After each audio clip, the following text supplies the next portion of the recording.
working at Blitz. That's what I do. Okay, so how do you feel vintage fashion affects Brick Lane and the people in Brick Lane? Brick Lane? I think Brick Lane attracts three different types of people. People come for vintage, people come for a curry, and people come for the street art, essentially. And the fourth type is tourists who don't quite know why they're here and then sort of take 10 minutes to walk up and down and leave. They're the best. How do you feel about Brick Lane being called Bangala Town? I don't think that's really a nice generalisation to make, because it's as far as there are, you know, yeah. The East End of London was is home to like so many different people that have emigrated and made homes here, and then, you know, they've moved on somewhere else. You know, this just happens to be a certain colour of the rainbow. It's probably a really bad fucking phrase to use, but it's a, you know, water under the bridge. You know, this is what it is at the moment. I think terms like that probably shouldn't really be thrown around. Everywhere we go online, Brick Lane is related more to the food and the curries rather than the fashion and the artwork. How do you feel about that? Well, yeah, in some respects, if you walk from our shop down, you are confronted by hundreds and hundreds of, you know, curry houses. So in some respects, it's correct, because that's what there is, but it's not all there is. Because we're here, and lots of other shops, and loads of interesting exhibitions. That's the other thing. There's a load of art exhibitions. Red Church Street's infamous for them, and so is the Truman Brewery. Do you think it's got busier than yes, in some respects, it's become more commercialised. Yeah. Yes. So it's more tourism than anything. More tourism, a lot of. Funnily enough,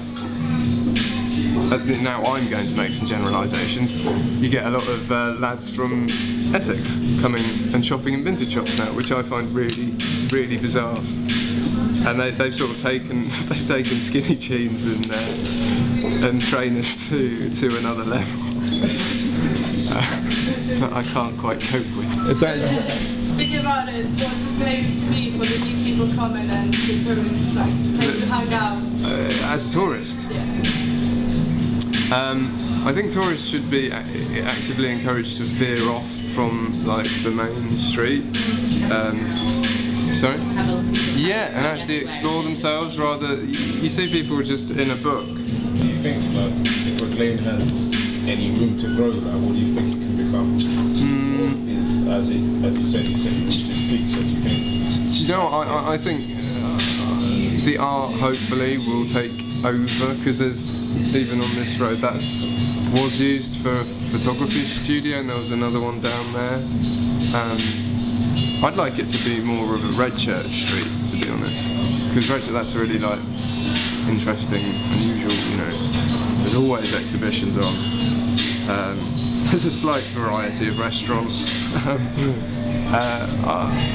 In terms of where it can grow, I don't really know, because I'm not a businessman. Even in terms of culture, it's going to be sort of artist / fighting with sort of stereotype culture at the moment, because everyone's well into vintage. But that only has a certain amount of time to live. Like any trend, it will perish. So use it and abuse it while you can, I think, which is why there's so many vintage shops. But then there's only so many vintage clothes that people want to buy. I don't know. Any more questions? Any more questions? I'm not sure where it went.